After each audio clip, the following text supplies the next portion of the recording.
Hey guys, welcome back to the channel. This is a story about what if Izuku has a sound quirk part 1. Before I start, please do support for more amazing content and comments for part 2. Do consider to subscribe my channel and share my video to your friends, and check out the description as well. Let's start the video.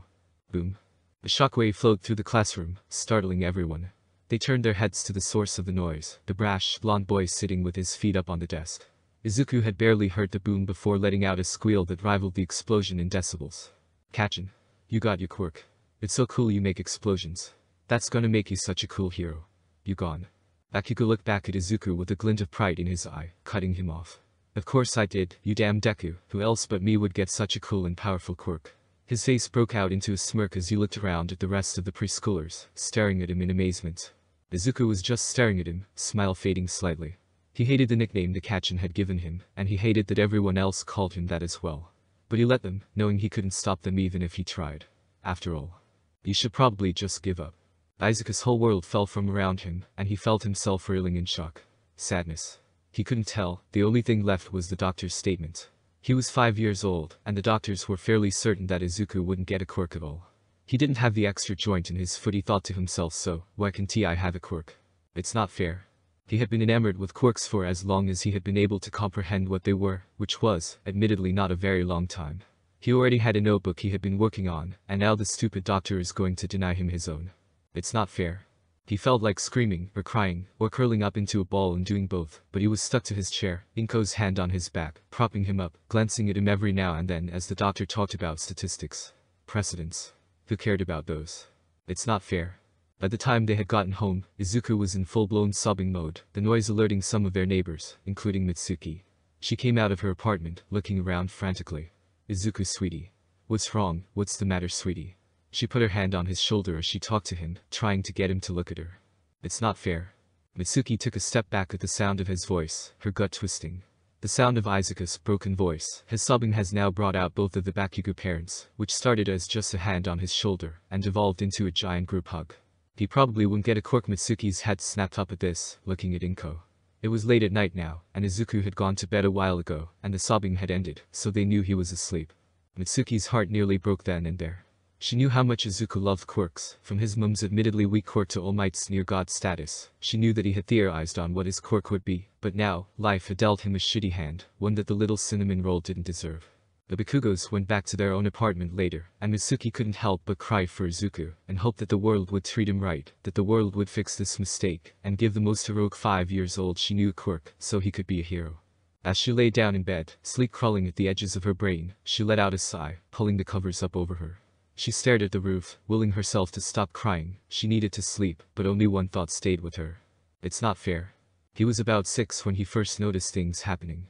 It started with people having trouble with their quirks. For the emitters and transformation quirked, their quirk was harder to activate, and for the mutation quirks, muscle pains were a common occurrence.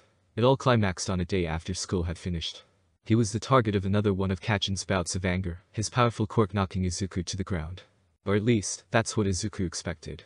Kachin's palm smacked into his chest, and there was silence, no shockwave, no explosion. Looking up at Kachin through his tears, he could see that Kachin was as confused as he was. His two friends in the back were also confused, wings and fingers retracting quickly, the flying one smacking the ground. Bakugo. I can't use my quirk, yelled the usually winged boy. Why can't I use my quirk? Bakugo looked at Izuku with a harsh expression, before recoiling slightly at the sight of him. He was sitting on the ground crying. That had stayed the same, but he had changed. In the split second he had looked away from him, Izuku's hair had turned a golden blonde, and was staring at him with golden eyes. Ha, pathetic little Deku got himself a quirk, eh? He sneered, staring at the boy. Doesn't matter at all, Deku, you're still a useless runt. He turned his back and walked away, motioning for his lackeys to follow. A small gasp was heard as they exited the gate of the park, and one of the boy's wings sprouted back, lifting him into the air, before stabilizing himself. No one would ever know about it, but after seeing the display of his quirk, Bakugo was almost proud of the Deku. I feel like I've seen a quirk like that before. Izuku got up and ran home as fast as he can, chest hurting from the slap, face bright with a smile as he realized. I have a quirk, he yelled, continuing to sprint towards his house. He ran inside, taking off his shoes and throwing his bag down onto the couch. Mum. I got my quirk, he yelled, running towards the kitchen, where he could hear his mum making something. Now, Inko had plans for a lot of things. She had plans laying out the warpath she would go on when she finally got Izuku to tell her who was bullying him. She had plans for the days where his boundless joy finally crashed, leaving him sobbing, crying about how it wasn't fair. What she didn't have plans for was for her son to come running into the house yelling about quirks, only for her to see his hair dark blonde, his smile lighting up the room. She yelled at the sight, Izuku looking at her confused and a little hurt. Izuku? She asked wearily. She had heard of people with shape-shifting quirks, and after her encounter with a concerning young woman, she was very wary of them. What did I say to you before you left for school this morning? Izuku looked back at her, confusion now the only thing on his face. You told me to be good to my teachers, and with a much smaller voice, a blush forming on his cheeks, that you love me. She let go of the breath she hadn't realized she had been holding and looked at him with a stern expression. Izuku Midoriya, you will explain why you dyed your hair so hell. The sentence died down in her throat as Izuku looked at her with such a bewildered face that she realized he was saying something about a quirk. Maybe I should hear him out. Dyed my hair? I didn't dye my hair. Izuku ran away from his mother, towards the bathroom, and yelled at his reflection. For the last 6 years, he had been greeted by his broccoli-like hair and his emerald eyes, and he had gotten used to it. Staring back at him now though, was a stranger. But blonde hair slightly darker than Kachin's, and yellow eyes. He wondered if he had been hit with a color swap quirk. Inko reached the door just after his yelp, realizing that he had no clue what she was talking about. He looked up at her, worried. Mum, what happened to my face? Inko was starting to worry too. She ran to her room and grabbed her purse, yelling back at the bathroom. Izuku sweetie, I need you to get ready to go to the doctor's, okay?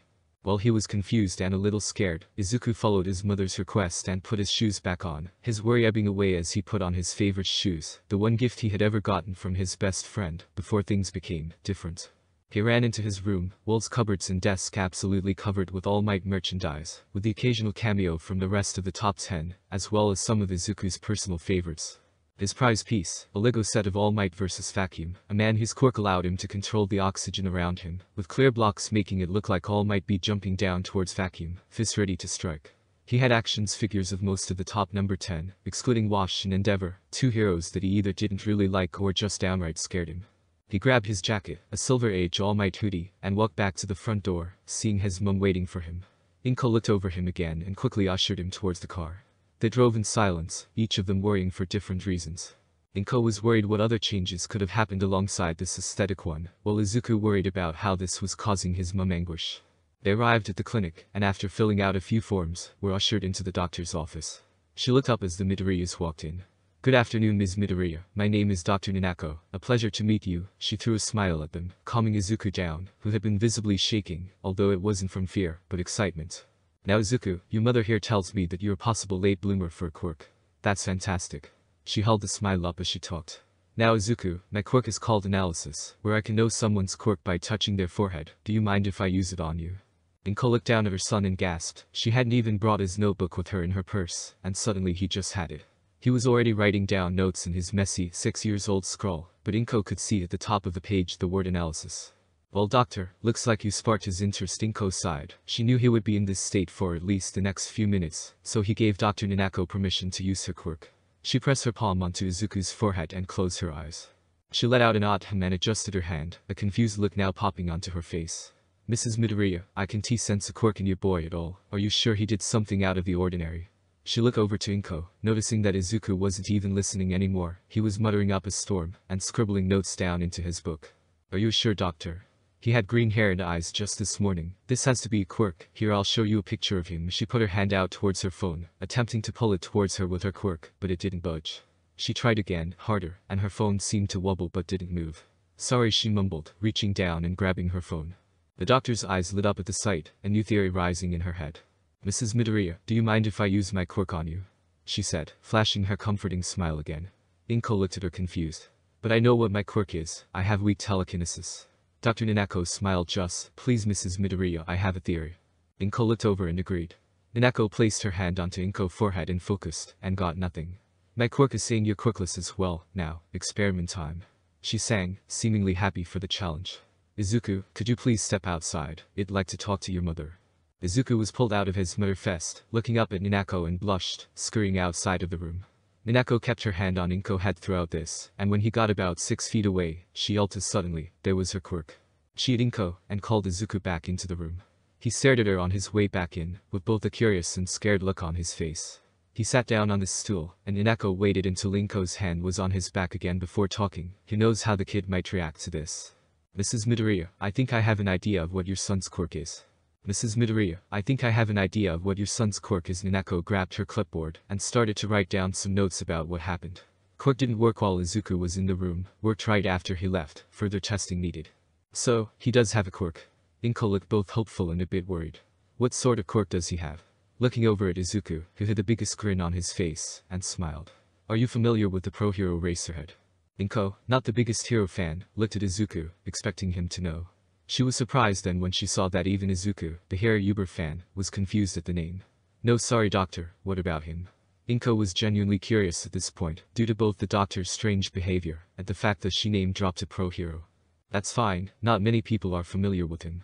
Eraserhead is a pro hero, but he is an underground hero, most people will never meet him, and he avoids the press like a plague. She chuckles lightly at this, seemingly remembering something. His quirk, Erasure, temporarily turns off his opponent's quirk until he blinks.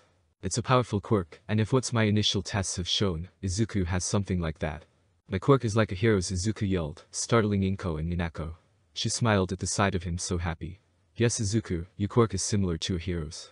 While Eraserhead's ability is a targeted effect, yours seems to affect the area around you. Think of yourself as an anti-quirk field generator. Izuku squealed, and Nanako had to quickly quiet him down. Izuku, I know you're excited, but I need you to be quiet. We have other doctors and patients attempting to focus. Izuku looked down, blushing, spouting apologies. Now Izuku, if you could step into the room with me. The room she pointed at was the government-mandated security room that was required for quirk testing identifying facilities. As she grabbed Izuku looked up at Inko, who nodded and ruffled his now golden hair. Go ahead, sweetie. Nanako watched him enter and called for her colleague, a man who had hair made of jelly. As he entered the room, his jelly hair morphed into long bright blue hair. He gasped and looked at Izuku.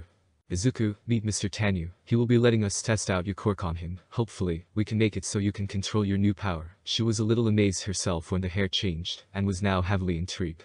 We are going to do a few tests, see if you have any control over things like who is affected, how big the field is, etc. Izuku stood in the metal and cement room, happy beyond belief that he finally had a reason to enter the quirk test room. Okay Izuku, now, I want you to focus on Mr. Tanyu, and I want you to try and allow him to have his quirk within your area, she said, flashing him a smile. Can you try that for me? Izuku nodded and closed his eyes. They could almost see the gears turning in his head, as he tried to figure out how to turn his quirk off.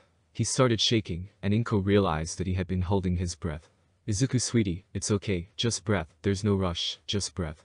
He looked up at her, face returning to its normal color as he focused on her, and smiled, before quickly turning back to Mr. Tanyu as he released a gasp. For a moment, a single moment, his hair had turned back into its jelly-like substance, before reverting back to the bright blue locks. Mum, I did it, I turned it off. Izuku looked over the moon, the happiest Inko had seen him since his original diagnosis. She smiled softly, hoping that this would change things. She wasn't stupid, she knew he was getting bullied at school, and she knew it was most likely because people thought he was quirkless. He would come home with scrapes and bruises, small cuts and burns, but would never tell her what happened or who did it. She worried for her son, and now seeing him with a quirk, a seemingly powerful one at that, made her feel a little better. As they walked out of the clinic, thanking Dr. Nanako for her time and help, Izuku had two things on his mind. He was ecstatic to find out that he had a quirk, and he was extremely curious about this Eraserhead. He'd have to look him up when he got home. The next few days were both a blessing and a curse for Izuku. He now, no doubt about it, had a quirk, so the other kids couldn't bully him for being quirkless now. Izuku had come into the class to hear the sound of yelling. Seeing what was going on, he noticed one of his classmates, Kazu, a boy with a quirk that made him look like a minotaur, stretching and squishing, stopping after a while, and stabilizing in a 100% human form. It took Izuku a minute to realize that it was his quirk that had done this to Kazu, and tried his best to remove it, to no avail. Bakugo, on the other hand, realized as soon as Izuku came through the door what was happening, having witnessed his quirk beforehand. Deku, turn your goddamn quirk off. He yelled, running towards Izuku, palms out ready to blow him away. Izuku yelled and started running from him, running out of the classroom, and heard his classmates yelling again, as he would later find out, Kazu morphed back into his minotaur form. Kachin, please. I didn't mean to do it. I can't control it yet. Izuku was red-faced and breathing hard. He wasn't used to sprinting for this long, and he was only little. Luckily, Bakugo was quickly stopped by the teachers, who themselves were very confused why their quirks weren't working. Bakugo noticed their confused glances towards each other, and started to yell at them. It's all dumb Deku's fault, it's his damn quirk that changed Kazu. Izuku was stopped by one of the teachers, as the rest took Bakugo back to the classroom. His teacher was very confused at his new look, as well as the fact that Bakugo seemed to think he had a quirk. Izuku my boy, is what Bakugo said true? Did you do that to Kazu? Now Mr. Yukin is smart man, he knew about Izuku, the quirkless boy in year 1, but hadn't had the chance to meet Izuku himself before. Izuku looked at Mr. Yukin, tears starting to fall down his face as words started to rush out of him. Sorry, I didn't mean to do that. I only really got my quirk yesterday. I can't really control who gets affected yet. Please don't get me in Truanko stopped his muttering with a firm hand to the shoulder. Young man, I would never get you in trouble for this. It's not your fault, but I think it would be best if your mother came and picked you up today. He looked at the boy, who was still sniffling, with a sad smile. I'll talk to the principal and see if we can sort this all out. Izuku was sitting outside of the principal's office, waiting for his mum, when he heard the familiar sounds of stomping heading his way. Deku. What the hell do you think you're doing? Bakugo stared at him maniacally and pulled his fist back. Why the hell did you do that to Kazu? Izuku flinched at the sight of him winding up for a punch, and then went into his explanation. Bakugo, I didn't mean to turn his quirk off. I can't really control it at the moment, but I'm trying to. Izuku looked up at him, and Bakugo was astonished to see the determination in his eyes, along with the spark that Bakugo had been trying to put out for years, now brighter than ever before.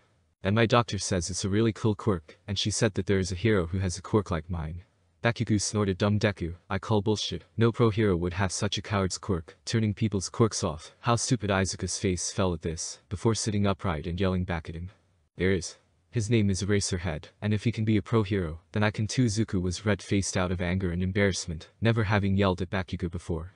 Looking at him, he seemed to have sort of a scowl mixed with a smirk, turning and walking away.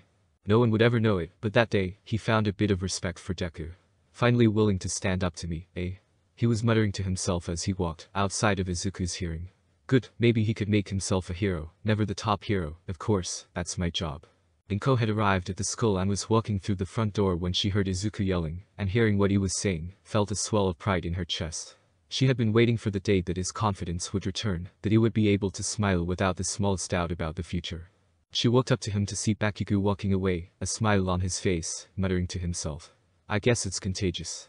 She laughed at the thought, alerting Izuku to her presence. Hi mum, he practically yelled, running at her and tackling her into a hug. Mr. Yukin says I have to go home. I think I hurt one of my classmates. Inko was shocked at first, but could see why. She knew that some of his classmates had mutation-type quirks, and from the testing they did with Dr. Nanako, she could only imagine how the student affected was feeling, having his body morph like that. No sweetie, don't worry about that. I'm sure you didn't mean to hurt anyone. Inko could see the tears welling in his eyes. Now, it's your first day with the quirk. I would be surprised if there were no accidents. You wanna know what happened when I first got my quirk? Izuku's head snapped up to meet her eyes. Yeah. What happened, mum? What happened? Inko was glad for his obsession with quirks. She knew he was good at analysis already for a 6-year-old, and it was an easy way to distract him from things. So you know how I can pull small objects, right, sweetie? Well, the first time I used my quirk, I tried to pull a book towards me, and it smacked one of my classmates in the face. He was so confused, and I got into trouble for this. She smiled down at him, and he was laughing. So you see, Izuku, everyone has a rough first time with their quirk. It's nothing to worry about. He was giggling by the end of the story, and Inko knew that he was going to be okay. She knew that the boy from before his first diagnosis was back, and she was already mentally preparing herself for his hero career, cause she knew her son. She knew he would make an excellent hero. When they arrived back to his house, Izuku ran straight to the computer room, begging Inko to let him on it. She sighed, ready for another 2 hours of All Might saying I'm here, and logged in for him. She nearly gasped as he closed the tab that had been open since the video came out, and instead searched for Eraserhead. He started reading up on everything that the internet had on Eraserhead, and filled almost 7 pages in his notebook about him, nearly beating out All Might's analysis of 7.5 pages. She smiled at the sight and went to start cooking dinner. It's totally a Katsuden night. The next day was a little better. His classmates were told about his quirk, and while there was outrage that Deku of all people was making it, so none of them could use their quirks, Bakugo quickly shut them up. Hey extras, you know you're not allowed to use your quirks at school anyway, so Deku here is doing you a favor and making it, so it's literally impossible to break that rule. Not his fault, he can't control it. Dumbus only got it 3 days ago. Izuku was gobsmacked. Had Kachin just stood up for Izuku? Surely not, I'm dreaming, or I went into a coma after Kachin hit me in the park. Surely this can't be happening, right? He pinched himself quickly to see if he woke up, and had to suppress a squeal after he didn't. Kachin stood up for me. Maybe things are going to get better. Izuku was right, sort of. His relationship with Kachin improved a lot that week, and while he still called him Deku, he was nicer overall. Izuku wondered if his quirk had a mental impact on his anger. His classmates were furious with him, and he acquired a new person who seemed to think that someone had to fill the spot Kachin had apparently left. His name was Issei, and he hated the fact that he couldn't use his flashy quirk anymore. It was similar to Kachin's if a little more focused. He could fire plasma-like beams from his hands, like the ones from those apocalypse games a few hundred years ago. His first encounter with Issei was while he was walking home. Hey, off switch. The nickname was accompanied by a shove to the back, sending Izuku sprawling across the ground. Issei was 8 years old and was much bigger than Izuku. You must think you're so much better than everyone, shutting off our quirks like that. He pulled back his leg to kick him, and Izuku shut his eyes. The kick never came. Standing above him was another boy, staring Issei down. Now dude, that's not cool. You can just hurt people like that, man. The stranger had a nonchalant tone as if he did this all the time. Oh, yay, Tintin, what you gonna do about it? Issei turned away from Izuku and lunged at the other boy, who promptly took the punch right in the face with a small shout. He got up, very confused, looking at his hands. Izuku recognized the look. You don't have your quirk right now, I'm sorry. The boy looked at Izuku and nodded. Thanks for the heads up, dude. Flashing Izuku a smile that rivaled All Might's. Issei started to throw more punches, but now that he knew he couldn't use his quirk, the other boy went on the offensive, and with one last jab to the face, knocked Issei onto the ground. He then got up and walked away, and before he left hearing range, the boy who helped Izuku did a bodybuilder pose and yelled "Puer." Issei looked back, his face curled into a snarl, before shoving his hands in his pockets and storming off. Izuku looked up at the boy, who admittedly did look a little like Tintin. Thank you so much. I thought he was gonna hurt me for sure. The boy looked back at him, after making sure that Issei had actually left. That's all good, dude. I couldn't just stand by and let him hurt you now, could I? At this, Izuku's eyes lit up. Wow, you're just like a hero. Hi. My name is Izuku, what's yours? The boy laughed. Thanks, dude. My name is Mirio, nice to meet you. Say, how did you know that I couldn't use my quirk? Izuku froze. Well, this is it, he thought after hearing I shut down his quirk, he'll probably get mad like Issei did. Well, you see, the thing is, well, Mirio laughed at this, placing a hand on Izuku's shoulder. Well man, chill out, I'm not gonna hurt you, what kind of hero would do that? He flashed another smile Izuku's way, and he instantly felt better. It's my quirk. I turn other people's quirks off. He looked down at the ground. I only got it 2 days ago, so I can really control it, and people are angry with me about it.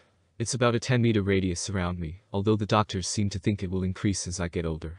Mirio looked at the small shy boy in front of him. He looked about 6. And yet he got his quirk yesterday. Must be a late bloomer. He patted Izuku's shoulder again, and flashed him a smile when he looked up. Well, that's an amazing quirk. You're just like the underground hero Racerhead. Izuku beamed at this statement, now in hero fan mode. I know, right? I was researching him last night, he's so cool. It's sad that he avoids the spotlight, cause he is amazing. Did you know he basically fights quirkless? I wanna be a hero just like him. I wonder where he'll lead. Izuku stopped his mutter fest halfway as he saw Mirio's face become a mix of concerned and amused. Mirio laughed again and wrapped his arm around his shoulder. Well, if it's training you need, my mum signed me up for a martial arts course around here that has a licensed quirk assistant. They usually help me by setting up walls for me to walk through, increasing in thickness, changing materials etc. Maybe you should swing around. He grabbed out a piece of paper and wrote some stuff down. It's on Wednesdays, 6:30 to 8:30. Hope to see you there, Izuku. Before sprinting off, Izuku looked down at the piece of paper in his hands. On it was the name Mirio Togoda and a phone number. Below that read a short message. If that dude or any others bother you, call me D. Izuku's eyes started to well up at this. I made a friend. Inko wasn't surprised when Izuku came running through. It seemed to be becoming a habit. Welcome back, Izuku. How was school today? He ran into the kitchen, and Inko saw the card he was holding. What's that, sweetie? Izuku held the card up to her. It's Aikendo Martial Arts and Quirk Dojo, followed by their phone number. What's this, sweetie? You wanna do martial arts? She was confused. She knew that he wanted to be a hero, but he had never given any interest in martial arts before. Maybe he just wants the quirk training. Yay, I made a friend today. He saved me from a bully, and invited me to help control my quirk. Inko looked at him, worried. A bully, Izuku? Who was it? She hoped beyond hope that he would tell her this time. She couldn't stand him getting hurt for things she couldn't control. He gulped and looked at the floor, panicking internally. Well, his name is Issei, and he was yelling at me for turning his quirk off. She thanked whatever gods had blessed her. He had finally told her. Time to initiate operation. Mama Bear. Well then, if he wants to hurt you for something you can control yet, I'm just gonna have to speak with the principal about this. Izuku let out a small sigh, looking at her, eyes wide with gratitude. So can I go, Mum? I don't want to let Mirio down. He's gonna be a real hero one day, but he can use his quirk to help people if I can control it. It was Inko's turn to sigh, as she looked over the card. Sure, sweetie, I'll call and book you in for the introductory session. She was nearly knocked over as the small golden fluff ball slammed into her, hugging her midsection. Thank you, he was ecstatic. He would get to hang out with a proper friend, one who didn't yell at him. And so Inko booked Izuku for the introductory session. Come 6 p.m. Wednesday night, Izuku was in his sports gear, visibly vibrating with excitement. Mum, come on. We're gonna be late, CMON. He was bouncing up and down, and Inko was starting to think that this might be a good outlet for all his energy. They hopped into the car and arrived shortly at the dojo. Izuku sprinted to the front door, running inside before he was stopped by shouting. He looked over at where the students were warming up, and saw a boy with a bird hat yelling as it morphed into a regular hat with black hair. Izuku, are you there? Mirio had walked over to Izuku, looking confused at why he had a horrified look on his face, until he saw what had happened to the Birdman. Whoa, is it you, Tokoyami? The previously bird-headed boy nodded, looking at himself in the mirror with a look of shock and fear. The man walked over to Mirio and Izuku, next to Inko. Well, I have to say I didn't really believe you, Ms. Midoriya, but seeing Tokoyami change like that, can't he really be anything else? My name is Itsaya Kendo. Welcome, Izuku. He looked over to his students quickly, noting their panic. Mirio said you might be coming. Would you care to tell me why you wanted to come here? Well, I wanted to come because my quirk doesn't really help me be a hero. If I wanted to fight someone I would still have to know how to beat them, even if I turned their quirk off. He pointed to Mirio, who was smiling and laughing at the mutter storm. And Mirio was so cool when he saved me, and he suggested that I could come here to learn martial arts, and how to control my quirk hand. Kendo laughed as well, placing a hand on his shoulder. Admirable goals, young man. It's good to see someone so young so prepared for his future. He turned to Inko. Okay, he can join in the training, but I have a few questions first. How big is the range of this anti-quirk field he projects? Is it just turning off quirks or can he do other things with them, and can he control whose gets turned off? Inko's smile faded. Well, Mr. Kendo, his quirk only really manifested about a week ago, so we aren't sure. It currently has a range of about a 15 meters radius around him, but if he focuses he can get it to 20 meters. So far it has only shut quirks off, but we don't know if that's all it can do, although he has said he sees weird colors around people every now and then. He currently can control who is affected, although he has done it once, it seems to have been a fluke. She looked up from the notes Dr. Nanako had given her about his quirk, pointing to a few of the dot points listed. These are the notes given to us by his doctor, and I can give you a copy if you would like. Kendo seemed happy with this, nodding, before walking into his office, coming out a minute later holding a guy in white belt. Here you go, little man. Go out this on and come join us on the floor. Izuku sprinted over to the changing rooms, coming out dressed as his new guy. He ran over to the padded floor, and Itsaya introduced him. Everyone, this is Izuku Midoriya. He will be joining us from now on. His quirk is the reason yours aren't working, and also why Tokoyami has, well, I'm not really sure what he did. Anyway, he is here to learn just like the rest of you, so please be nice. The more he can focus, the quicker you all get your quirks back. Izuku was terrified. The nice teacher man had just told everyone that it was his fault they couldn't use their powers. Oh god, they were gonna hate him, they're gonna bully him like Issei and Kachin and the rest of his classmates, they're gonna. The boy with long blue hair yelled out, interrupting his panic attack. Wow. Your quirk is awesome, how does it work? Izuku was really confused. A boy with pure blue hair spoke up as well. Dude, that's such a cool power. Izuku didn't know what to say. Did they like his quirk? Tokoyami looks cool as a normal dude. They liked his quirk. He was shocked. He hadn't had it for very long, but he had already figured out that most people hated not having their quirk. That's a very impressive quirk, Midoriya, a young girl with a big black ponytail stated, again snapping him out of his overthinking. My name is Momo. Master said you couldn't control it yet, why not? Izuku was worried again. Now god, this class is gonna be a rollercoaster, he thought inwardly. I only got it about a week ago, so I haven't really learned how to use it properly yet. I'm sorry for turning your quirks off. He looked at the ground sheepishly. Midoriya, he looked up to see Tokoyami right in front of him. Do not worry about it, I'm actually kind of enjoying the feeling of hair. He looked up at the boy and started to giggle. You look kinda cool with a bird hat though. Kendo looked at his group with pride and smiled. He knew he had a good group of kids, but to not even get angry at having their quirks removed. He felt like a super proud dad. And so that was his new routine for the next 4 years. He would go to his martial arts training, which became more frequent as he started learning more and more types, after Issaya suggested he learn to use things like a bow staff, as well as basic sword fighting, and basic archery. He wanted Izuku to be multi-talented, especially if he wanted to be a hero, but he knew that no child could keep up with a super intense schedule. He continued his quirk training, and by the age of 10, he had rudimentary control over who was affected by his anti-quirk field, being able to keep 2 to 3 people unaffected at one time. He quickly made friends with Momo and Tokoyami, sharing the same drive to be a hero as them, but because he was one of Itsuya's favorites, he found himself spending a lot of time with his master's daughter, Itsuka. The 4 of them pushed each other, both physically and mentally, and they quickly rose in popularity with the rest of the dojo. Isaiah was always saying how his big 4 under 12s were gonna take the hero course by storm. Izuku blushed every time he said that, usually embarrassed at the volume he would say it with. He pushed himself at school as well, and left his primary school as the top student in his year, Bakugo nearly killing him when he got second. Bakugo He had lost touch with Bakugo for the most part, focusing heavily on his training-heavy lifestyle. They hadn't been real friends since a few weeks before Bakugo got his quirk, so that hadn't changed, but the animosity, the hatred towards Izuku was gone, and Bakugo just left him alone. He continued to train with Mirio, and eventually his two friends, Nijiro and Tamaki, the 12-year-olds, agreeing with Mirio on how cool Izuku's quirk was. They were glad to get extra training, all four of them aiming for UA's hero course. All Might went there, so it has to be the best. Izuku could be quoted near daily, his adoration for All Might apparent, second only to his very favorite hero. He knew how his favorite worked, he stuck to the shadows, avoided the public, defended in near secret, and how much he hated the press. That's why Izuku always said that All Might was his favorite hero. It was believable, and Izuku knew that the fewer people know about Eraserhead, the better he could work.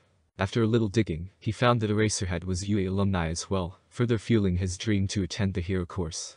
He would get into UA, he would become a pro hero, and he would work as hard as he could, until he could meet his ultimate idol, Eraserhead. Help, someone help. It was a bright sunny day, and Toshinori Yagi sighed as he finished buying groceries.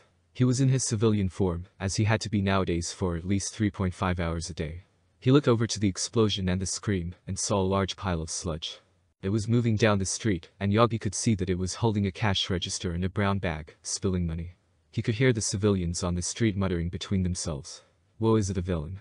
Man, he must be stupid, attacking his store in broad daylight like this. There's gonna be a hero here in minutes. Yogi looked around to check that there was no one watching him and inflated into his hero form. Never fear, citizens, he announced in his cheerful voice, for I am here. He jumped after the sludge villain, who had noticed his announcement, and dived down a manhole.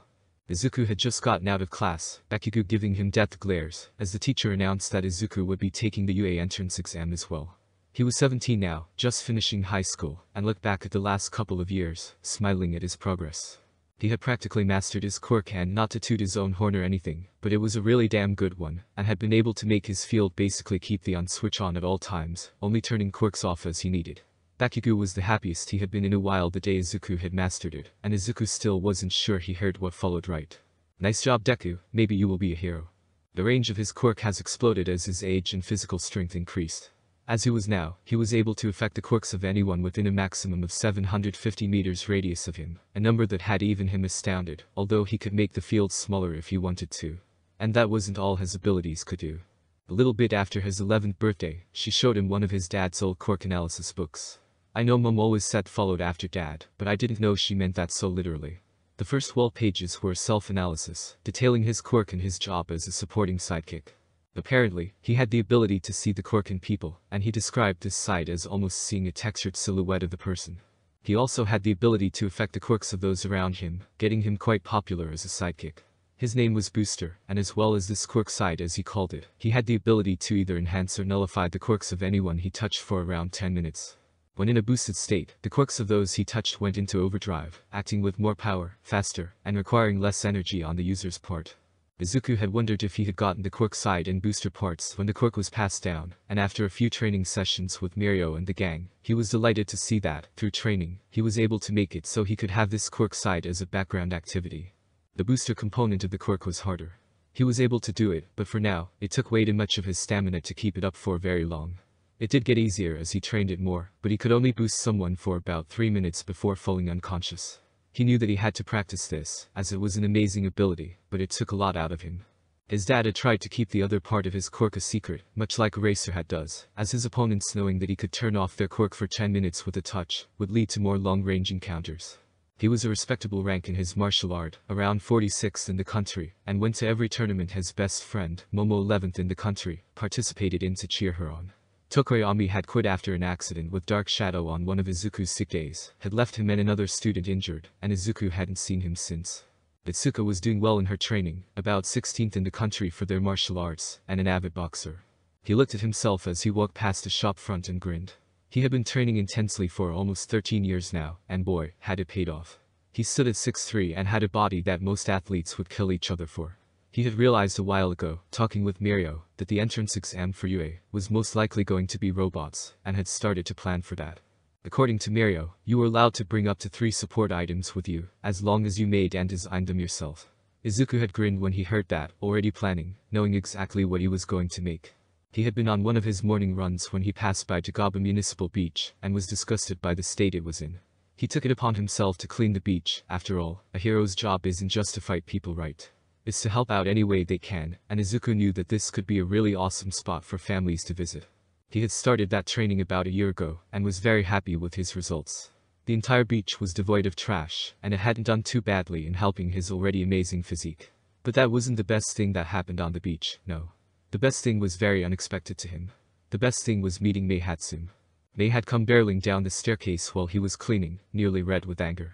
Izuku was startled by her sudden appearance, as he could usually feel the quirk of someone from a few hundred meters away at this point, but her quirk didn't really stand out. Must be a minor mutation or very weak, he thought inwardly, before looking up at her. Hey, what's up? Is there a problem? She stopped a few feet in front of him. You're the one who has been stealing all my scrap metal. Izuku looked around. At this point, he had cleaned about 1/3 of the beach, so he wondered. Why didn't she just use the stuff that was left? I'm cleaning up the beach as training for you, eh? Her eyes lit up as she did a once-over of him. You going to you, eh? Do you happen to need an inventor? Izuku eeked at how close she had gotten, but compassed himself and replied. Well actually, I do have some gear I need to make, but why would you help me? Are you going to be a support student? She started to nod frantically. Yes. And I was using scrap metal from the beach to build my gear, but if you're training maybe we can make this work. If you need to train using the scrap. Izuku was starting to get worried. She had started to write stuff in the sand, the gleam in her eye mischievous and giddy. How about before we go making plans, we introduce ourselves? I'll go first. My name is Izuku Midoriya, and you? He was half expecting her not to hear him. He knew how he could get during his muttering episodes. Oh, right, my name is Mei Hatsum. A pleasure to meet you. And, to answer your first question, I want to help you get in so you can be a model for all my babies. Babies? Mei, do you call your gadgets babies? The smile she was giving him increased somehow. Yes. They're all my babies, and I am their mother. While he was a little freaked out with her mannerisms, he could respect her enthusiasm and drive. All right then, Mei, where is your workshop? I can carry anything I think could help you straight to it. She squealed. Really? You would do that? Oh my god, thank you. It's normal so hard to convince my papa to let me use the truck to collect stuff, but if you want to help that's amazing. She threw herself at him, squashing him in a hug. His face immediately sprung into a deep red blush, and he pried her off after a few seconds of rebooting. And so their partnership as inventors and beach cleaners had formed. Over the course of the cleanup they had become close friends, and she had helped him design his 3 items for the test. The 3 items he had been practicing with so he could take out robotic villains. He mentally thanked Mario for the heads up. He probably would have failed if he went into it, thinking it would be against other people. He smiled as he walked, reminiscing on the last few years, but as he walked through an underpass, he was too distracted to notice the manhole cover twitching beneath him. God damn, he's fast. Why is he so fast? He's just a living pile of goop. All Might was sprinting through the sewers, chasing the sludge villain through the maze that was under the city. The sludge villain was avoiding him, apparently familiar with the system, which made sense to All Might. He turned a corner and saw the sludge pushing on a manhole cover, and sprinted forward, hand sinking into the goop as he tried to grab it.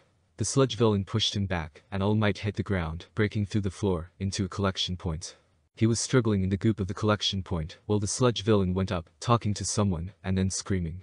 All Might prepared himself to deal with the hostage situation and jumped up onto the ground level, arms pulled back for a punch. He was not ready for what came next. Izuku was pushed up and forward by the manhole cover beneath his foot flying upward, and he pulled himself into a roll, turning and facing the threat. I'll look at you, a well-built invisibility cloak. Come here, kid. The pile of goop threw itself at Izuku, who dodged to the side and activated his quirk, turning the villain's quirk off. What the fuck, kid? What are you doing to me? The villain was yelling as his body morphed and twisted, becoming solid, a regular human body. Using his confusion, Izuku punched him in the now solid face, knocking him to the ground. He spun him around, face down, and pinned his arms behind his back, ignoring the screams of pain and confusion he was letting out. He heard a rush of air behind him and turned his head. Do not worry, dear citizen. Izuku's breath hitched. Surely not, he works in Tokyo. For I am here. Izuku's fanboy radar was on fire, and he was fighting back the temptation of seeing what All Might's quirk looked like, focusing on holding his attacker down. All Might? Is that really you? Izuku had never met the man in real life before, and this was a massive opportunity. Young man, what are you doing with that man, and in God's name why is he naked? Izuku looked down, only just realizing that his attacker actually was naked. It's not what it looks like, All Might, sir. He attacked me, so I turned off his quirk. He changed from like, this big pile of goop, into this, and held him down. I was about to call the cops, I promise All Might. All Might was definitely not prepared to see a teenager holding a naked middle-aged man down, arms pinned behind his back, screaming bloody murder. He was even more unprepared to learn that the naked man was the villain he was chasing, and that a teenager had a quirk capable of this. Young man, I know you must be frightened, but if what you say is true, I need you to turn your quirk off. I highly doubt you're a licensed pro at your age. The boy looked at him. All Might, sir, he called me an invisibility cloak. I think he was trying to get inside me to control my body. All Might shuddered slightly. He was having a very odd day, and at this point, and it didn't even really faze him when the boy brought his fist back and knocked the man unconscious, getting up before the man started to melt, morphing back into his liquid form. The boy brought out a large bottle from his bag and started to funnel the sludge into the bottle, before handing it to All Might. There you go, sir. He should be out for a while, hopefully enough to reach the police station. All Might was still in a bit of shock, but snapped out of it when he started to feel the pull on his power. His time was almost up. Thank you, young man, I'll take him right away. Say, what's your name? Izuku was barely containing his excitement.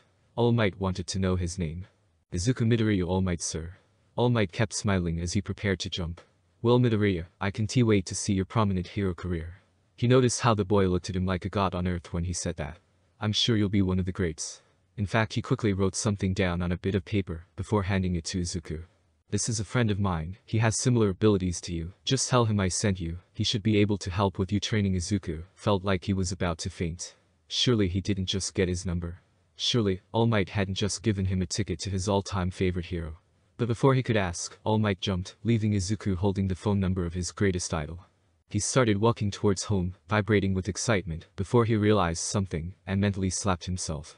I should have checked what All Might's quirk looked like. With that much power, I'm sure it would be beautiful. All Might was having a weird day. He had started his day with a concrete plan. Go get his groceries, go home, and have a rest day. He got one out of the three, which was alright in his mind. He was the symbol of peace. After all, it's more important for him to keep the people safe than it was to have a day off. What he got instead of a day off was one of the weirdest meetings of his life. A teenager that was able to almost instantly take out a villain that he was chasing. Then, for some reason he still couldn't figure out himself, he had given the kid he met 5 minutes beforehand the phone number of a hero who had a penchant for expelling students. What was I thinking? Azal was gonna eat him alive. He landed near the police station and went to reach for the bottle holding the sludge villain. His hand brushed empty air. The bottle had slipped for his pants as he flew. Oh crap, gotta find him before he gets out of that bot. Boom. Boom. All Might paled. He knew who was causing this, and he knew that he didn't have any time left in his hero form. All Might had made many mistakes before. There was the second attack he participated in as a sidekick, where he knocked down a building with a stray punch, causing nearly $200,000 in property damage. There was that fight, the one that gave him his injury. The injury that had led to his rapid decline in the time that he was able to be All Might. The injury that now stabbed into his side as he sprinted towards the street, explosions sounding every few seconds. He reached the large group of people that had gathered at the end of the street. He paled at the side of the street. It was a hellscape. Fire burning everywhere, explosions going off from the large blob of goo in the center, surrounding a young boy, holding him hostage. He cursed the injury to his side. He cursed his god-forsaken time limit. He cursed it for stopping him from saving the young man being held hostage by the villain that he dropped. The symbol of peace. Unable to stop someone taking a life because he dropped a bottle. I'm pathetic. How can I call myself a hero? Toshinori Yagi gripped the pole he was leaning against. How can I call myself the #1 hero? He started to mentally kick himself. If he had just been better, if he had just be catching. Toshinori cursed. He knew that voice. He knew what was about to happen. He looked over to the left of the crows and shouted when he saw the boy from earlier push past Kamui Woods, sprinting towards the monster.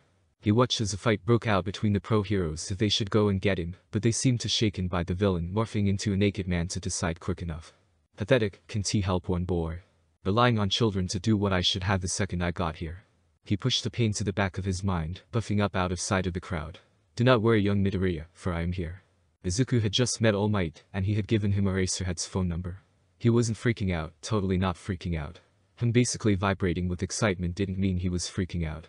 Totally didn't mean anything. He was jogging back towards his house when he heard the explosions. Another villain attack. I wonder if All Might will show up again. Ever the hero fan, he sprinted towards the explosions. He could feel the heroes before he saw them. He could see the quirks of Kamui Woods. He had seen his a few times before, a literal forest-filled control and growth. And he could see Death Arms, the concrete wall ready to harden as his fists collide. Mountain Lady was, to Izuku, gave off the concept of one of those GROW ant shrink rays they had on TV sci-fi shows. I wonder if May and I could build one. Backdraft was like a boat in the sea, in control of its direction. He was pulled out of his thoughts as he got closer, and his heart felt like it could stop. He knew the two Quirks in the middle of the street. One he had been acquainted with since he was able to see them, and one he had seen again only minutes before. He pushed his way to the front of the crowd, praying it wasn't him, praying that his Quirk side had messed up, but he knew. He reached the front of the crowd and saw him. The sludge villain from earlier, holding his friend. Were they friends? Kachin had left him alone after he got his Quirk. He wasn't sure anymore. Hostage. Kachin. He was moving before he could think, sliding past the confused pros whose Quirks had just been shut off. You. Goddamn it, kid, why did it have to be you? The sludge villain had started to solidify again, but this time he was prepared. He took Kachin to the side, flying over some debris and smacking into his head onto some rubble, knocking him unconscious. The villain straightened himself, already getting into a classical martial arts stance. I just have to kill you instead, kid. This is the scene that the news would be playing for the next week, minimum. The previously sludge villain threw a punch at Izuku, and he realized that he had no actual training. He dodged out of the way of the punch, attempting to throw one of his own, before stepping in a bit of the fire, hesitating at it burned his calf. The villain took this opportunity, punching him in the face, knocking Izuku off his feet. As he hit the ground he did a backwards roll, standing up straight. Villain. Stand down, you Quirkless, while I am here. You can escape. He didn't yell it, as he knew he had cameras on him, and he probably shouldn't ruin his chances of being an underground hero like Eraserhead, before he even got into UA, right? The very sleep-deprived man sneezed on his way to his couch, and flicking the TV on, was very intrigued by what he saw. You fucking brat. I'll kill you, Quirkless or not. The man ran at him again, and Izuku prepared himself. The man had surprisingly good control of what was essentially a new body. Izuku wondered if he had been born goop, or had he melted at the age of 4. As a fist slammed into his gut, he realized that there were more important things right now. He grabbed his wrist as the villain tried to pull it back, twisting it, hearing something snap. The man yelled and ran a few feet back. You shitty fucking kid. I'll tear you limb from limb. He ran at Izuku, who sidestepped him, elbowing him in the back, but before he could take him to the ground, the villain rolled to the side, avoiding a punch to his forehead. Slamming his fist into the ground where his face had been, Izuku heard one of his fingers snap. Shit, I broke my finger, I need to finish this quickly. He dodged out of the way of another punch, sweeping the villain's legs from under him, but yelped as he was pulled down with him. On the ground, the villain pounced, landing on top of him and punching his gut, winding Izuku. Izuku tried to pry the man off, but he punched him in the face again, and Izuku was starting to get dizzy.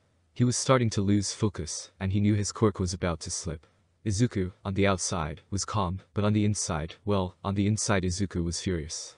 He knew that it was a bit jarring to see people morph like that, but for Christ's sake, why has no hero come in to help me? Almost as soon as he had the thought, his Quirk sense picked up on one of the most amazing sights in his life. He pushed the villain off him as he was distracted by the new arrival, and stepped back from him, as All Might slammed into the ground in front of him. Why if I sent young Midoriya? My apologies my boy, I was a bit tied up. Thank you for helping out, but you can go now, because I am here.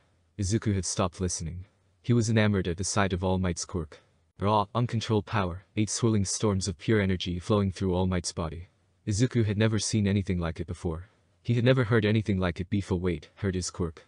Oh, shit guys, did you hear the kid? Yeah man, did he just say he could hear us? Holy crap dude. Not even All Might can hear us, we've been trying for years. Okay, kid, I know you want to be a hero, what else would you want to be, jumping in all stupid like that, and we will explain later, but for now, please just go back to the crowd, okay? Izuku definitely had this state checked under weirdest ever. All he wanted to do was get back to his house, and he had been attacked, met All Might, tried to save Kachin, saw All Might's Quirk which was talking to him what the actual foo. He was knocked out of his panic by a stream of water grabbing his shoulder, pulling him back towards the crowd. He could feel Backdraft's Quirk activating due to his loss of focus, and let it happen, allowing himself to be pulled back. Kid, what the hell do you think you're doing? Was the first thing said to Izuku. All Might had finished dealing with the villain, who was again, knocked out cold. He looked over to where Backdraft had grabbed young Midoriya. He had no doubt in his mind, he liked the kid. He was passionate, he had an excellent Quirk, and apparently quite handy with martial arts. Maybe Izawa won't kill him. He pointed to young Midoriya and gave a thumbs up. He saw the boy nod, and the villain lying in front of him melted. Do not worry dear citizens, the delinquent has been captured. As the crowd around the area started to cheer, Toshinori already mentally prepared himself to hold his form for an interview. As he walked back to the crowd, hands held high, he saw Kamui Woods attempting to scold young Midoriya, but Midoriya had eyes for no one but All Might.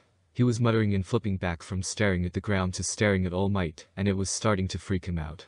Officers, please get a large and secure container for our villain friend over here. The police officers in the area started scrambling around, getting the container All Might asked for, and All Might went through the motions in his various interviews. About halfway through the fourth interview, he noticed young Midoriya skulking off, trying his best to be unseen. He failed though and was jumped by a team of reporters, who asked him questions about why he jumped in there, what his quirk was, etc. All Might knew how bad interviews could be, and so decided to save the boy. "I am sorry dear media person, but the young man needs to get home. I'm sure his parents will be worried about him." And so he grabbed Izuku, and jumped. He jumped towards the beach, attempting to shake the reporters.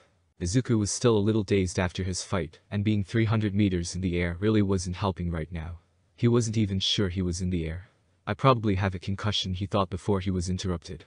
He looked at All Might, who was starting to release steam. The weird voices were going crazy about this. "Eyes, he can T-land, he can't land. Oh geez, it's game over man, it's game over. No, no. Goddamn Natashi. You always push yourself way too far. Hey kid. You seem pretty handy, got any way to help?" All Might's about to drop, and he can T-land safely, as he is out of power. All Might out of power. Izuku couldn't believe what he was hearing, and not just because the Quirk was talking to him. "All Might, you okay?" All Might looked at him with a pained smile. "All good young Erg." Izuku nearly fainted then and there. All Might, his number 2 hero, had just deflated. He looked at All Might and remembered what the voices had said. "All Might, can you land?" The man with sunken eyes looked at him, fear gripping his face. "No, I can T. Holy shit young man, brace for impact," he yelled, wrapping his arms around Izuku, and pointing himself at the ground. Izuku was tired.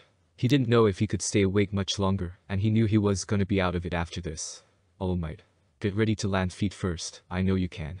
As the boy activated his quirk, All Might gave a surprised yell. He felt power. He always felt power of course, albeit less nowadays, but this was more. He hadn't felt this good since his injury. He felt like he was back in his heyday. He buffed up, easier than it had been for the last 5 years, and looked at the boy. His was startled. Izuku's eyes had gone fully golden, including the sclera, and it was glowing. He was releasing golden light like a flashlight from his eyes.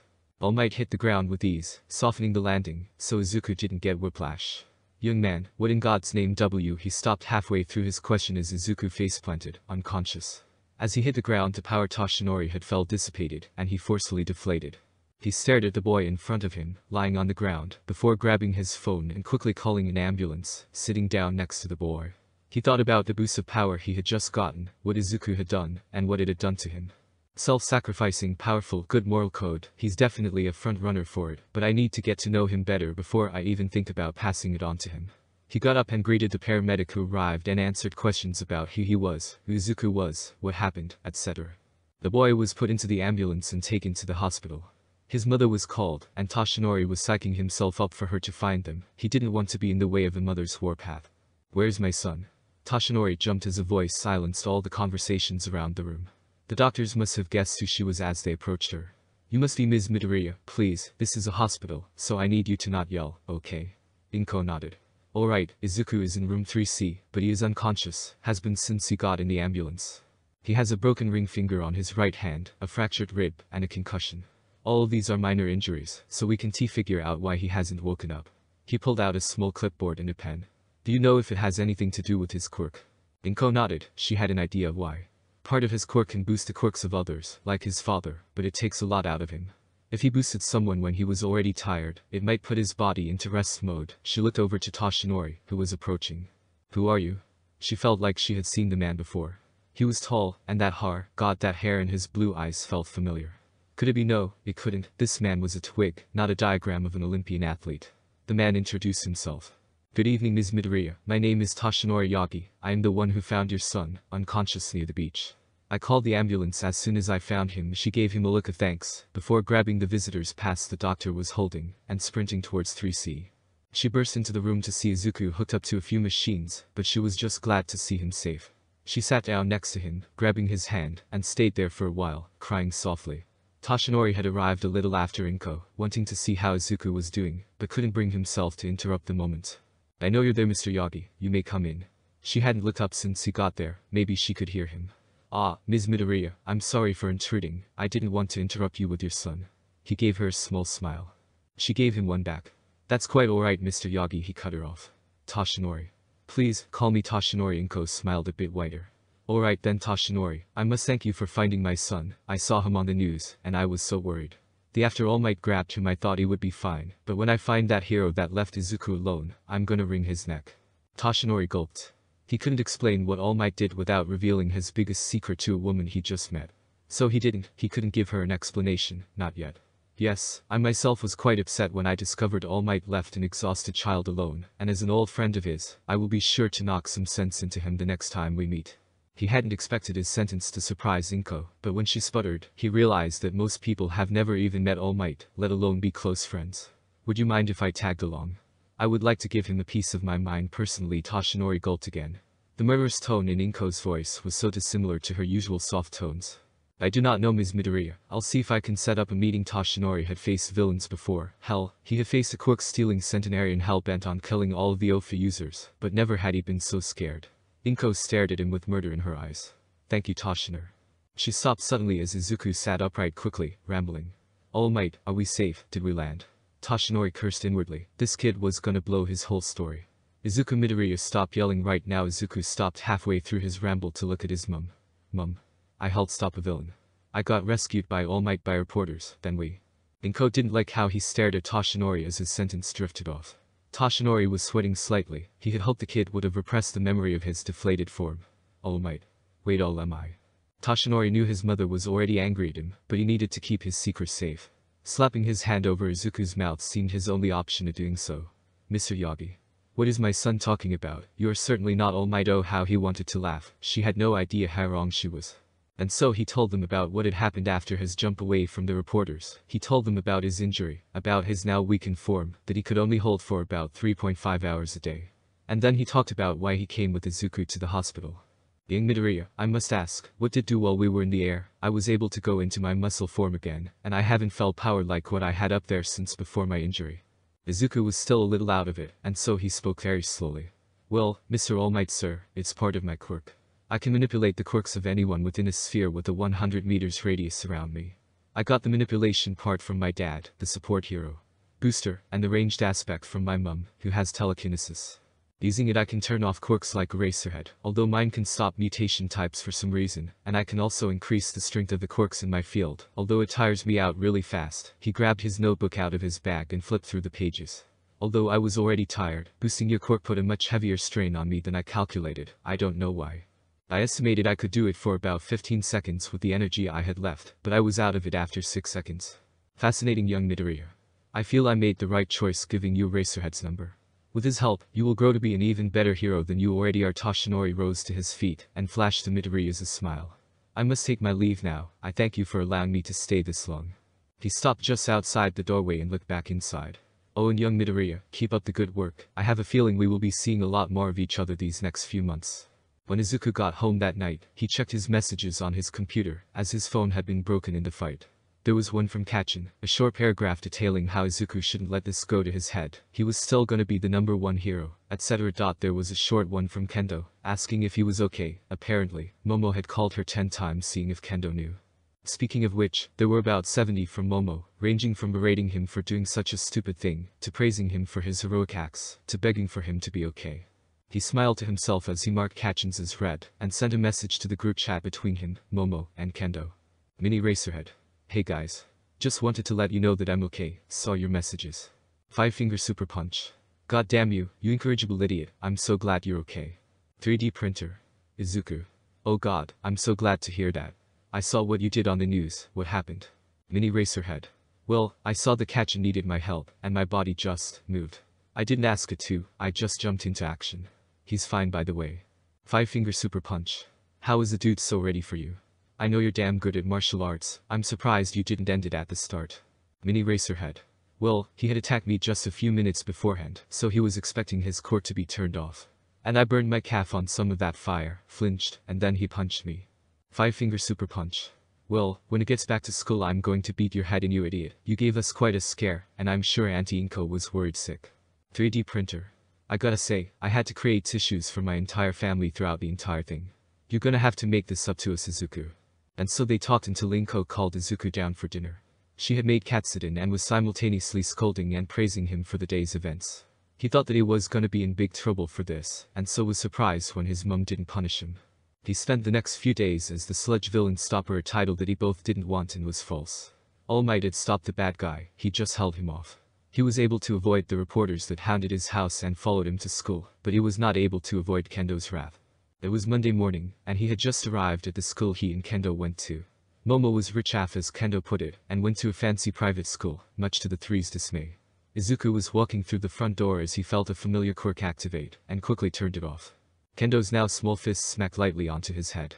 "Izuku, I swear to God you gave me a bloody heart attack."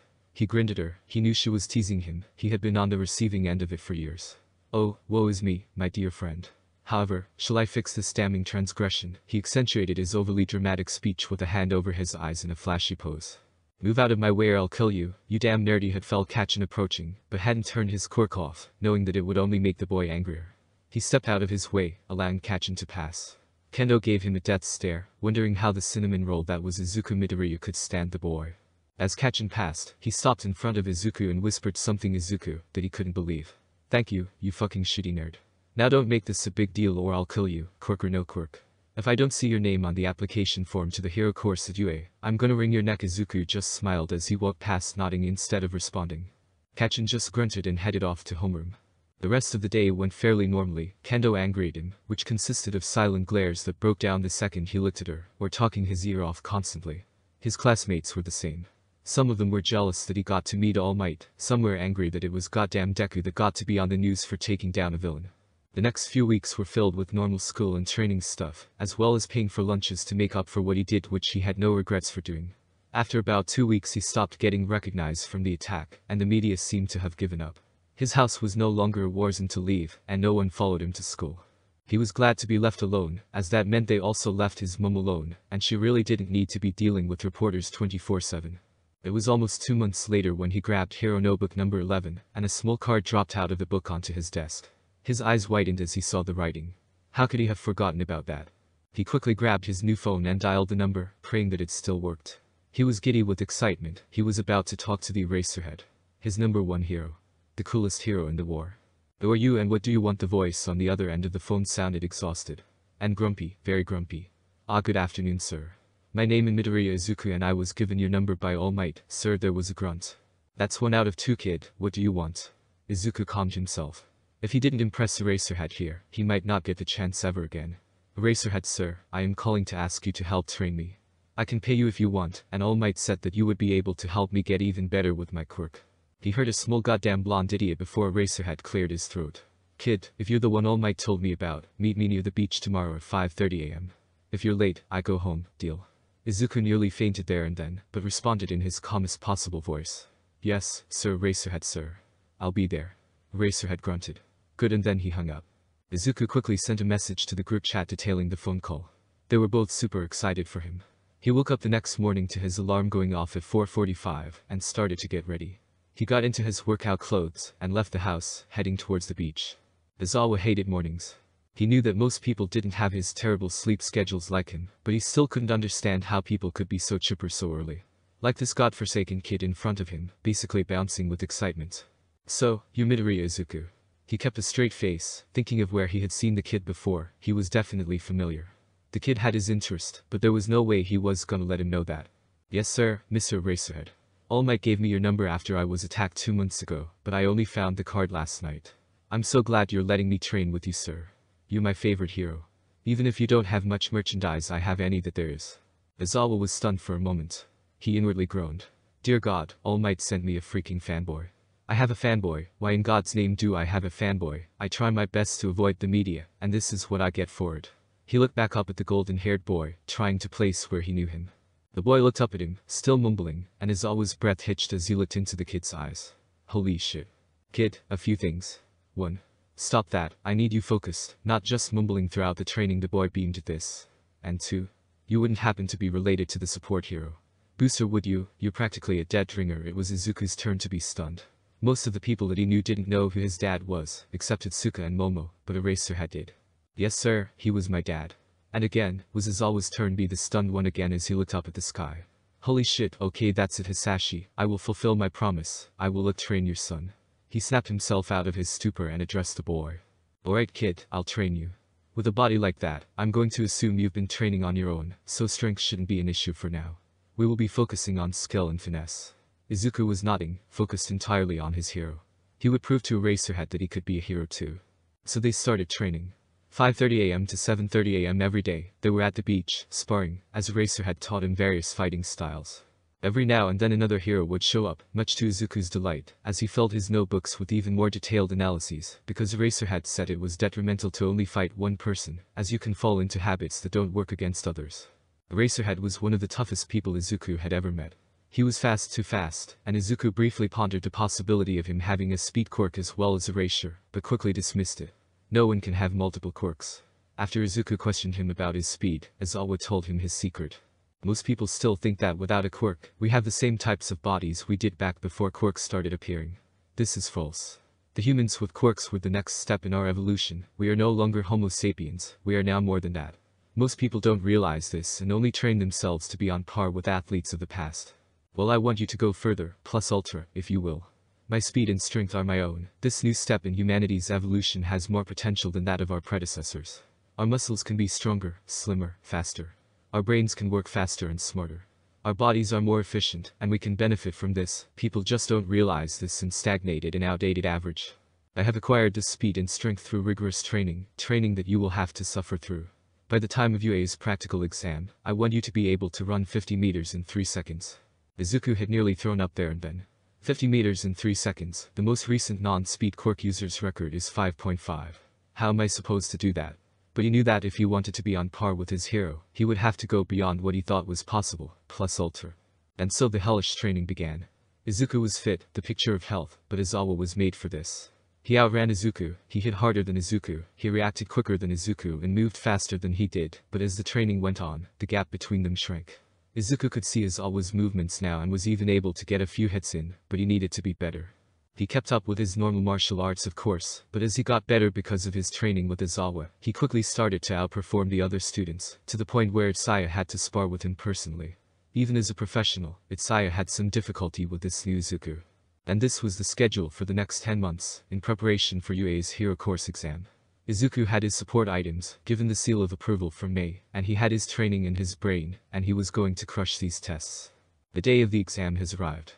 Izuku has arrived at UA with Itsuka, determined to kick ass during these trials. She was aware that he had gotten faster, but he wanted to show her and the teachers just what he was capable of. And that's when he tripped.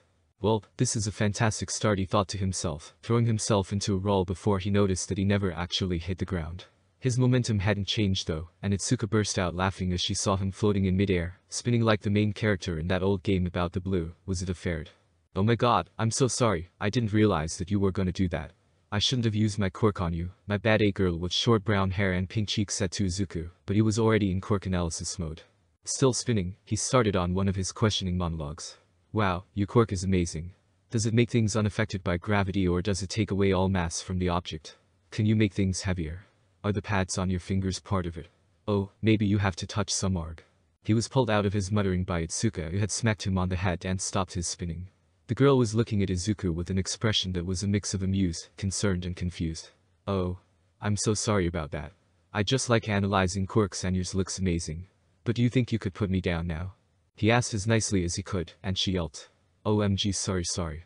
She placed her hands together, and Izuku felt his weight returning as he landed on the ground. My name is Uraraka Chako. Nice to meet you, D. Izuku smiled, he could almost hear the smiley face in her sentence. Nice to meet you as well. My name is Izuku Midoriya, and this is Itsuka Kendo. Kendo waved with a normal-sized hand. Well, we gotta get to the exam now, good luck Uraraka. Izuku flashed her a smile before sprinting towards the door. The two girls barely had time to notice he had started running before he reached the bottom of the steps, and turned back waving them to follow. Wow, that's a cool speed quirk, I have no doubts that he's gonna get in. Uraraka said to Itsuka, who laughed. He doesn't have a speed quirk, his quirk is that he can manipulate other people's quirks. That's just his normal speed. Uraraka looked at Itsuka like she had grown a second head. What? How is it even possible? Itsuka just shrugged. She had gotten used to it, but Izuku had never revealed how he did it. Izuku just said that his new trainer had these groundbreaking training techniques. Uraraka giggled at the nickname, before opening the door for Itsuka. Well, I guess we should probably get to the exam, she said, before running off to her seat. Itsuka shook her head. She is very excitable. Izuku had been hesat by Kachin to not distract him as he sat through present mix intro, been yelled at by a boy with blue hair for muttering, and had arrived out front of testing area B, and was putting on his support items. The goggles, boots, and sword on his back didn't look like much, but he has spent almost 2.5 years developing these items with Mei, and damn was he proud of them.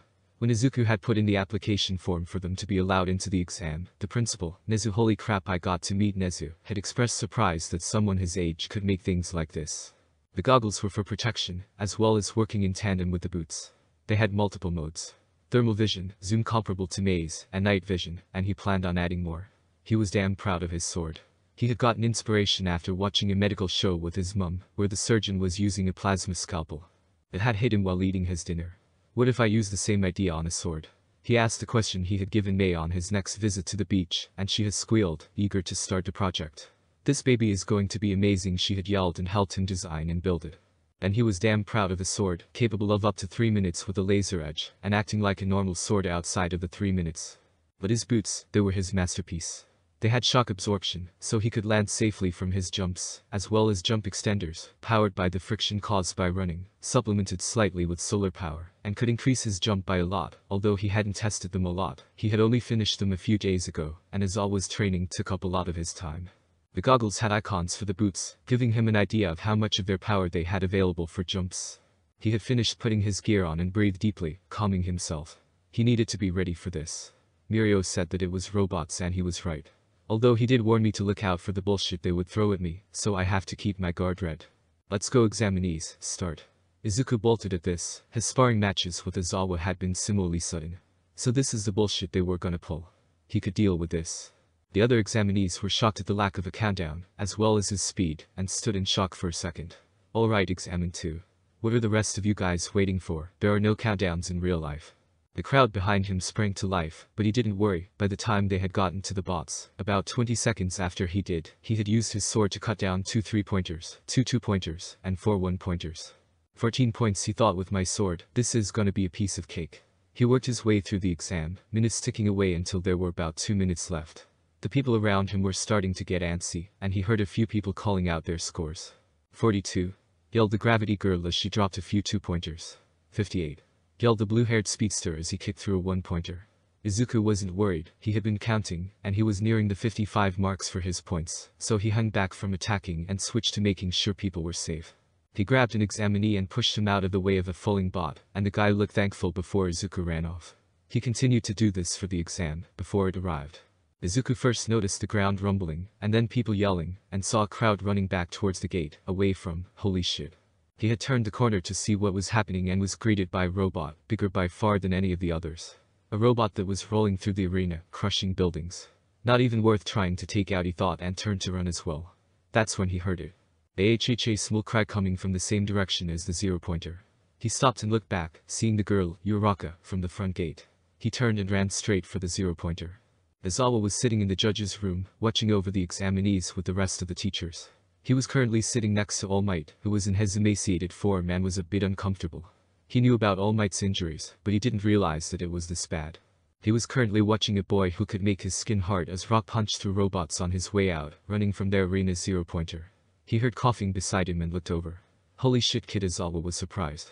He had never heard All Might swear before and followed his eyes to see where he was looking. Holy shit, kid. He couldn't stop himself, and the other judges gave him looks for it. He knew Izuku was headstrong, but was he serious? He was running towards the 0-pointer, dodging people running the opposite direction. Izawa could see the way he was running, winding up for a jump. Nezu, bring up examinee 2232 on the big screen. He heard All Might yell, and then a small "that's gotta be him." Nezu pulled the feed for Izuku up to the big screen. Izawa could hear the other judges' gasps in disbelief as they watched what he did. Midnight stood up with and cracked her whip at his actions, then started cheering as he reached the ground. Holy shit. If that kid doesn't get in, then I quit. Izawa gave an amused glare at Nezu's smug grin, and he winked at him. A message popped up of Izawa's screen. Your student really is something. Izawa paled for a second. He hadn't told anyone he was teaching Izuku. Does that damn rat of me bug? There are no bugs on you, promise. Izuku was running towards Uraraka, who was trapped under some rubble. And, apparently, towards the 0-pointer, as if his friends didn't already think he was batshit crazy. He dodged in between the other examinees, who gave him funny looks as he ran towards the giant freaking robot. He started to run faster, winding up his legs for a jump. According to his goggles, his sword had 12 seconds left with the laser edge, but his shoes were at 100%. He hadn't needed to jump much during the exam, so he just used them for shock absorption. Uraraka, from under the rubble, looked up and saw the boy from the front gate. Izuku, I think. Running towards her and tried to yell at him to turn around, but couldn't form the words.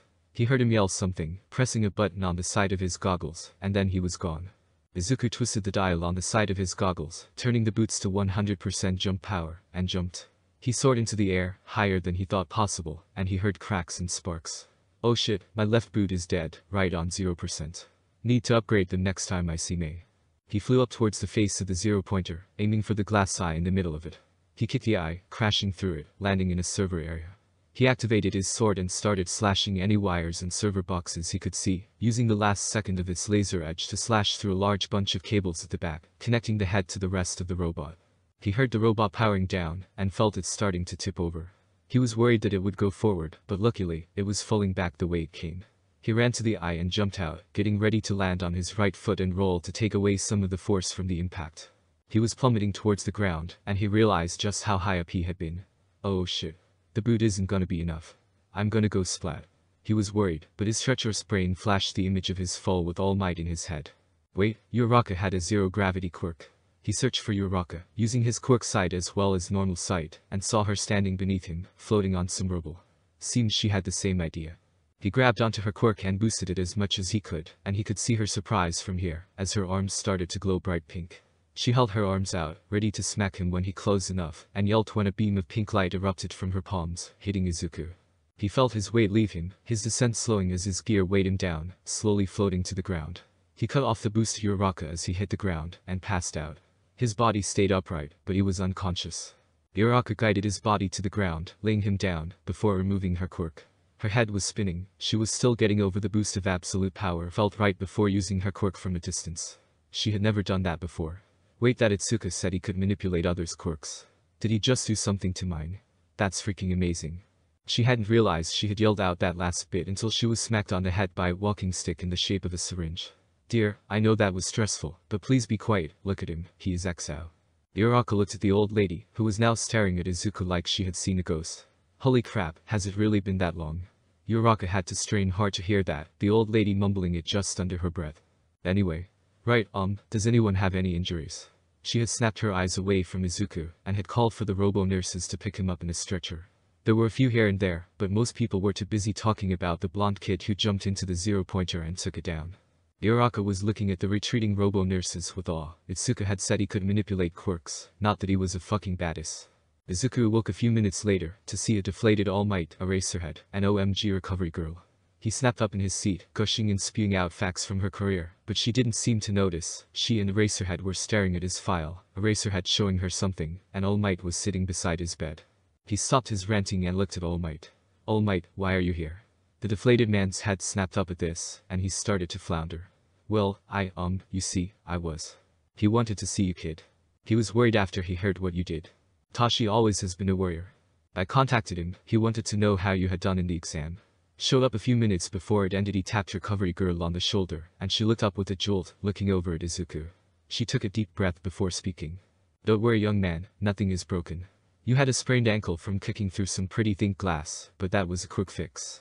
You'll probably be tired, although that's mostly from boosting young Uraraka's quirk like that. She looked away, and while Izuku couldn't see her face, he could tell she was on the verge of crying. Recovery girl. Is everything okay? He tried to keep his voice steady, but he was exhausted, and it came out sounding impatient. Oh yes, I'm fine, don't worry about me, you're fine to go now, young man, goodbye. She ran as fast as an old lady could into the private office section of the infirmary and the door locked. Izuku was worried about her, but she didn't seem to want to talk to him. Eraserhead, I'm going to go home now, I need a full day's sleep. Izawa gave the boy a look and nodded. God, do I know how that feels. Izuku got up and left the office. He was fairly confident about the practical exam, and he knew he aced the written test, so maybe when he gets in, he can talk to recovery girl. The week between the test and when his results arrived was hell for him.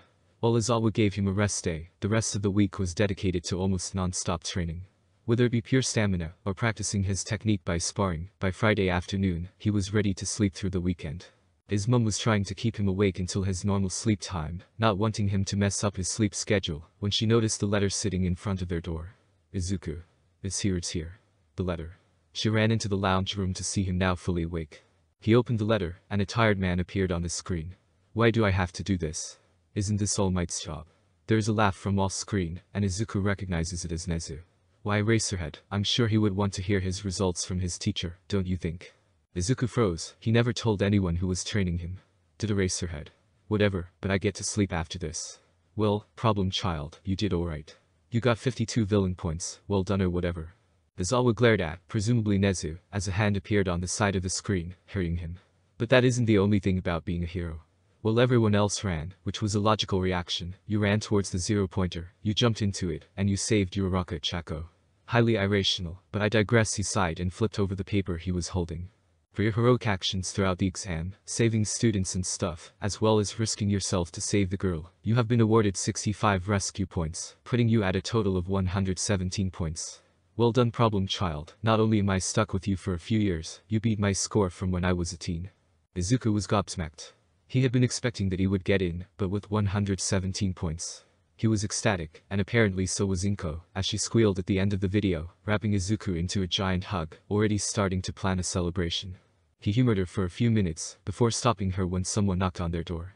He looked over and opened it, revealing a man who looked ready to pass out. Eraserhead, sir. What can I do for you? Izawa put a hand over his face and groaned. Too loud, problem child, too loud. He came in and sat on the couch, where the projection was paused at the end of the video. See, this is why I told Nezu I didn't need to film it. I could have just told you. But no, I have to stay awake and record a useless video. Whatever, you've seen it now, just wanted to come past and ask your mother if I can take her up on that offer of a room for the night. My place is getting fumigated, and I need to sleep. Izuku was stunned for a second. Eraserhead wanted to sleep in his house. Inko popped her head around the corner and flashed him a smile. Of course you can stay the night, Eraserhead. Izawa nodded as thanks and headed towards the back room. Also kid, I didn't tell the other staff about our training. Nezu figured it out on his own, no clue how, so this acceptance was all you. Izuku let go of some guilt he didn't even know he had been holding, and thanked him, before Inko came back and ushered him into the room, turning off the lights. Izawa was asleep before he hit the bed. The days after he got accepted were awesome. Inko had planned a party, and Izuku had spent the days leading up to it out and about with Momo and Itsuka, going to the arcade, training, etc. He was quite surprised to see who had accepted the invitations to the party though. Night had rolled around, and the Midoriya household was packed. There was obviously the Aoi Rosus and Kendos, but the Bakugas were also invited, as well as Izawa, All Might Toshinori, he thought, his name is Toshinori, Present Mick, and Midnight, all in their civilian personas. He was currently playing Uno with his number 1 and number 2 heroes, along with Momo and Itsuka, and he was flipping out on the inside, as he calmly said, and that's me out of cards.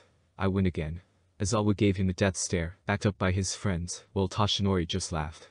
Izuku my boy. How are you so good at this? He was still trying to hold back laughter at how much Izawa looked like he wanted to strangle the boy. Who knew he was this serious while playing Uno? Izuku was laughing now as well. I'm not sure, Toshinori. We used to play it all the time during sleepovers, so I guess practice. Toshinori lost the battle and started laughing, as Izawa snatched the cards and started to shuffle them, mumbling something along the lines of I'm gonna win this time. Inko walked into the room taking off her oven mitt. Alright, everyone. Dinner is ready. Come get some grub. There was a mad dash into the kitchen by anyone who had been there before. No one could compete with Inko's Katsuden. She waited until everyone was seated before she spoke up again. I would just like to say congratulations to our young heroes to be tonight. Well done to all of you for getting into UA. There was a yell from the rest of the people celebrating their success. Izuku stood up and spoke as well. Here's us, let's kick this hero course's ass. The other 3 kids copied him, and his mum smacked him for swearing, but Izuku had never been happier. He would be a hero. He will make his dad proud.